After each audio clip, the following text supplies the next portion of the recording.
Dans cette leçon, nous allons prendre en main le quadrimesh et retopologiser notre première pièce. La voici donc correctement préparée et alignée dans notre espace de modélisation.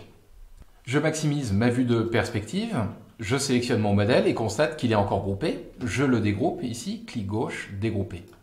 Nous commençons par l'assise de la chaise, je vais la sélectionner et l'isoler. Donc pour ça, je la sélectionne et je me tourne vers l'icône isolée. Si vous ne disposez pas de la barre d'outils, vous pouvez vous tourner vers l'icône ici, isoler des objets.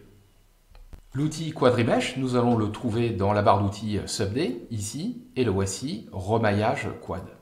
Je sélectionne ici la géométrie à retopologiser, donc l'assise, et Entrée. Une fenêtre s'ouvre avec des paramètres à configurer. Alors pour bien comprendre ceci, nous allons activer l'aperçu et cacher les objets originaux, c'est-à-dire cacher le mesh qui est retopologisé ici, donc cacher l'objet original. Le premier paramètre, nombre de quads cible, nous permet de préciser le nombre de faces créées par le quad remesh. Celui-ci va être modulé par le paramètre suivant qui est pourcentage de taille adaptative comme nous allons le voir. Par défaut, le nombre de faces est de 2000, ce qui est beaucoup pour une forme aussi simple que l'assise. À noter que ce nombre 2000 est un objectif et que le nombre de faces créées en réalité est de 1902.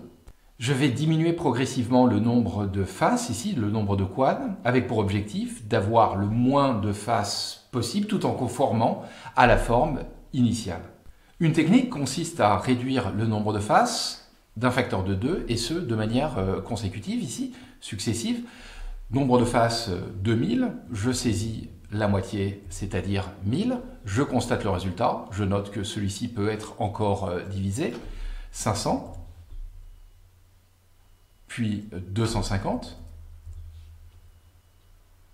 Nous pouvons toujours vérifier et afficher la géométrie qui sert de base donc à la retopo, ici, et constater la différence ou la conformité avant de réduire à nouveau de moitié, ici, donc là 125. J'affiche la géométrie, le maillage de base, ici. Donc là, je commence à constater des différences, ici. Néanmoins, la forme qui est créée avec le paramétrage tel qu'il est ici correspond à un maillage. Autrement dit, si nous acceptons ici, nous créons un maillage à partir du maillage d'entrée créé dans SketchUp. Notre objectif est de créer une subd et cette subd de la transformer en surfacique. Pour ça, je vais activer ici convertir en subd et là, nous constatons que la forme se lisse entre guillemets. Nous constatons aussi sur la forme initiale qu'un certain nombre de faces ici se rencontrent à angle vif. Nous pouvons retrouver ici ce pli en activant justement l'option pli de subd ici. L'option interpoler une subd permet aux faces créées de mieux conformer à la forme originale. Pour trouver une analogie, c'est un peu comme utiliser la commande courbe interpoler des points où la courbe va passer par les points sélectionnés, à la différence de courbe à partir de points de contrôle ou les points de contrôle. Ici, contrôle donc la forme de la courbe, mais la courbe ne passe pas nécessairement par ceci. Ici, les faces de la subd conforment donc à la forme initiale. À ce stade, avant de peaufiner encore notre paramétrage, nous allons activer les axes de symétrie. Donc ici, nous avons un axe de symétrie qui est l'axe Y que je vais activer ici. L'activation de cette option va forcer l'ensemble des faces positionnées à droite de l'axe des Y d'être identiques à celles à gauche de l'axe. Donc, nous allons zoomer à nouveau dans cette région pour essayer de l'affiner encore. Le paramètre pourcentage de taille adaptative a principalement deux effets. Si j'augmente le pourcentage ici et je saisis 100, je donne plus de liberté au quadrimesh d'augmenter ou de diminuer le nombre de faces. Et ce, de façon à mieux conformer donc à la forme originale.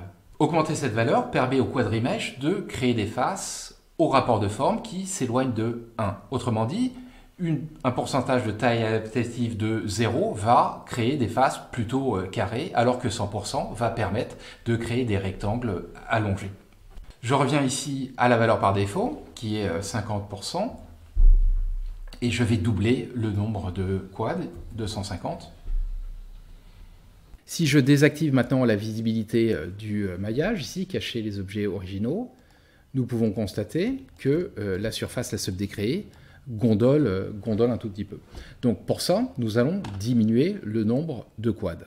Nous avons vu qu'autour de 125, ici, nous avons un problème de conformité ici aux arrondis. Donc là, je vais l'augmenter un tout petit peu, 135.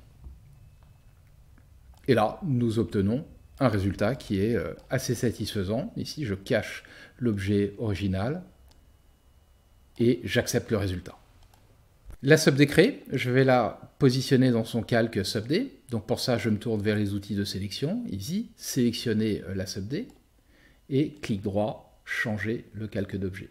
Je peux désactiver le modèle SketchUp ici, le calque modèle SketchUp, et basculer en mode rendu. Voici le modèle créé en subd. Nous le basculerons, nous le transformerons, nous le convertirons en surfacique à la fin de cet exercice. Cette leçon se termine et nous a permis de voir les différents réglages, les différents paramètres de la commande Quad Remesh.